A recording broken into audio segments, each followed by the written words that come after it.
पड़े सन्यासियों के बीच में वॉक युद्ध छिड़ गया है। दरअसल स्वामी अविमुक्तेश्वरानंद के ऊपर गंभीर आरोप लगाए गए और ये आरोप किसने लगाए? ये लगाए गए हैं गोविंदानंद सरस्वती की तरफ से। वो कहते हैं कि धोखाधड़ी की गई है, झूठ बोला गया है।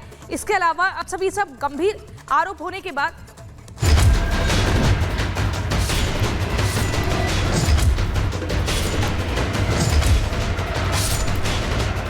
केदारनाथ में सोने की चोरी का आरोप। अविमुक्तेश्वरानंद से गोविंदानंद ने मांगे सबूत। सन्यासी के खिलाफ खड़ा हुआ दूसरा सन्यासी। मठ मंदिर की लड़ाई अब कोर्ट कचहरी पर आई। राम मंदिर की प्राण प्रतिष्ठा समारोह पर सवाल खड़ा करने वाले स्वामी अविमुक्तेश्वरानंद एक बार फिर से चर्चा में हैं। लेकिन इस बार अविमुक्तेश्वरानंद ने किसी पर सवाल खड़े नहीं किए हैं, बल्कि खुद अविमुक्तेश्वरानंद को कटघरे में खड़ा करने की कोशिश की गई है।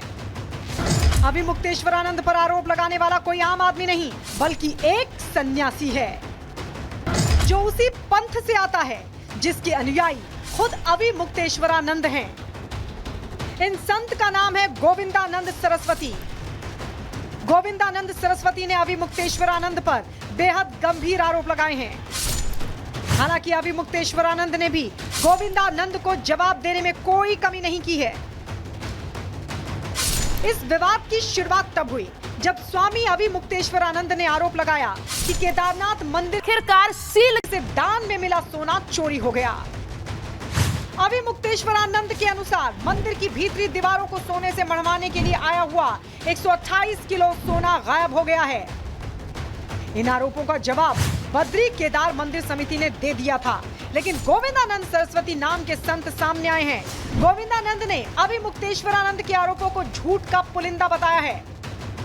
गोविंदानंद सरस्वती ने स्वामी अविमुक्तेश्वरानंद से इन आरोपों के समर्थन में सबूत पेश करने की चुनौती दी है। अभी वो समस्या में फंस गया।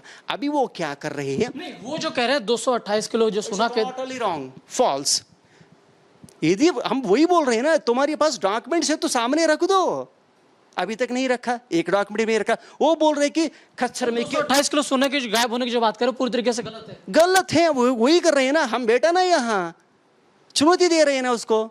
ये तो तुम्हारे पास है तो पुलिस स्टेशन चले जाओ, एफआईआर करा देना। तुम्हारे पास है तो एक वकील को लगा दो, कोर्ट केस डाल दो। जो गलत कर दिया दुनिया के सामने रख दो। ये तो लोक कल्याणकारी होता है ना। नहीं है तो तुमको ऐसे भगाकर छोड़ेंगे, पूरा भारत देश छोड़कर पाकिस्तान जाना पड़ता है तुमको। तो हम कोर्ट की तैयारी कर रहे हैं, जाएंगे। स्वामी गोविंदानंद सरस्वती भी यही कह रहे हैं, चुनौती दे रहे हैं, कह रहे हैं सबूत दे देना जब कह रहे हैं इतना सोना गायब। ठीक है, गोविंदानंद जी को सबूत देंगे हमको जहाँ सबूत देना होगा जरूर देंगे, अपनी बात उठाएंगे। जो भ्रम उत्पन्न हुआ है देश की जनता में, उसका एक मैसेज जा रहा है कि भगवान के यहाँ घोटाला हुआ है, तो उसका निराकरण करना किसी भी जिम्मेदार व्यक्ति का कर्तव्य है कि नहीं है। तो ऐसी परिस्थिति में जांच की मांग हम लोग कर रहे हैं। तो हम वो देश के समाज के हित में है और इसीलिए हम उस मांग को उठा रहे हैं। और अगर हमसे अनुरोध किया जा रहा है कमेटी के अध्यक्ष के द्वारा कि आप कोर्ट में जाइए, हम कोर्ट में भी जाएंगे। तो आप कोर्ट जाएंगे? जा रहे हैं, तैयारी कर रहे हैं। गोविंदानंद सरस्वती यही नहीं रुके, उन्होंने अविमुक्तेश्वरानंद पर ही राम मंदिर के नाम पर सोने चांदी की धांधली का आरोप मढ़ दिया। आरोप है कि अविमुक्तेश्वरानंद ने अयोध्या में सोने का मंदिर बनवाने के नाम पर लोगों से पैसे और सोने की वसूली की है। भक्तों से लिए गए पैसे और सोने का अब कोई हिसाब किताब नहीं है। हालांकि अविमुक्तेश्वरानंद के अनुसार भक्तों से दान लेने का प्लान भर बना था, जो कभी धरातल पर उतर नहीं पाया। इसलिए जब सोना लिया ही नहीं गया तो चोरी और धांधली के आरोपों का कोई मतलब नहीं है।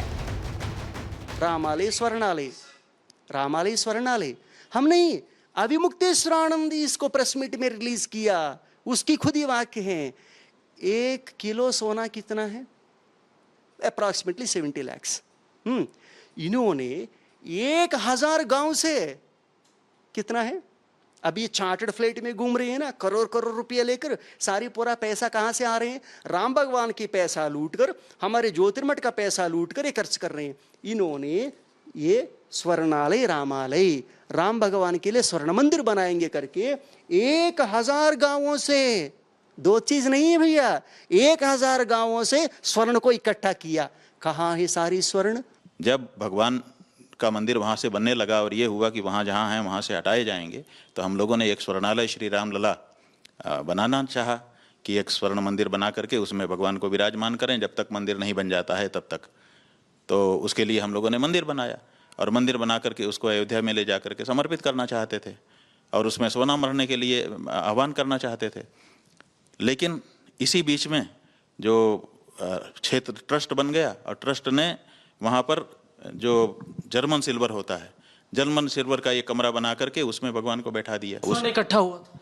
स्वर्ण इकट्ठा नहीं हुआ, क्योंकि स्वर्ण इकट्ठा करने के लिए जब हम लोगों ने ये कहा तभी वहाँ से संदेश आ गया कि हमने गैल्वेनाइज प्रभु के धाम से संदेश आ गया, गैल्वेनाइज का बना दिया है, उसी में रखेंगे, ये इसमें नहीं रखेंगे। तो फिर हम लोगों ने कहा जब इसमें रखेंगे ही नहीं तो क्यों बनाना है, तो उसको छोड़ दिया गया। दोनों संत एक ही संन्यास परंपरा से आते हैं और दोनों के बीच का विवाद भी पुराना है। आरोप प्रत्यारोप के इस रण में दोनों एक दूसरे की सार्वजनिक मान्यता और धार्मिक पदवी को भी फर्जी बता रहे हैं। गोविंदानंद का आरोप है कि अभी मुक्तेश्वरानंद ने दस्तावेजों में फर्जीवाड़ा कर धार्मिक पदवी धारण की है। इलाहाबाद हाईकोर्ट ने बोल दिया कि ये सारी पूरा कैंसिल कर दी, फ्रेश शंकराचार्य को बनाइए करके हाईकोर्ट ने बोला। तब हाईकोर्ट के अनुसार हमारे पूज्य गुरुदेव का अभिषेक कर दिया। फिर वासुदेवन सुप्रीम कोर्ट पहुंच गया।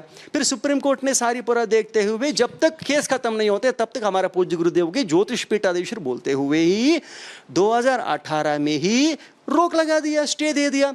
एक बार 2018 में स्टे दे दिया तो बाद में कुछ काम नहीं करना चाहिए। हमारा पूज्य गुरुदेव ब्रह्मलीन हो गया। ब्रह्मलीन होने के बाद तुरंत दूसरा दिन ही इन्होंने क्या कर दिया, सुप्रीम कोर्ट में जाकर झूठ बोल दिया। क्या झूठ बोल दिया? हमारे गुरुजी हमको शंकराचार्य बना दिया। यानी जो कह रहे हैं कि जो आपको कह रहे हैं कि शंकराचार्य नहीं है आप, तो वो भी सही गलत कह रहे थे। नहीं, आप बताओ, अगर हम शंकराचार्य नहीं हैं तो हम शंकराचार्य के रूप में कार्य कैसे कर रहे हैं? बहुत सारे हमारे कार्य हैं, उनका संचालन हम कैसे कर रहे हैं अगर शंकराचार्य नहीं है तो? बिना शंकराचार्य हुए कोई किसी पद पर हुए बिना उस पद के कार्य करने लग जाता है। हम शंकराचार्य हैं तभी तो शंकराचार्य के रूप में हम सब जो भी हमारी परंपराएं हैं, जो भी हमारे कार्य हैं, उनको हम कर रहे हैं। शंकराचार्य नहीं होते तो ये सब कैसे कर सकते थे? उनके कहने से हम नहीं हैं। ये तो कोई बात नहीं हुई कि उनके कहने से कोई चीज होती है और ना कहने से नहीं होती है। अभी ऐसी बड़ी अथॉरिटी थोड़े हैं वो।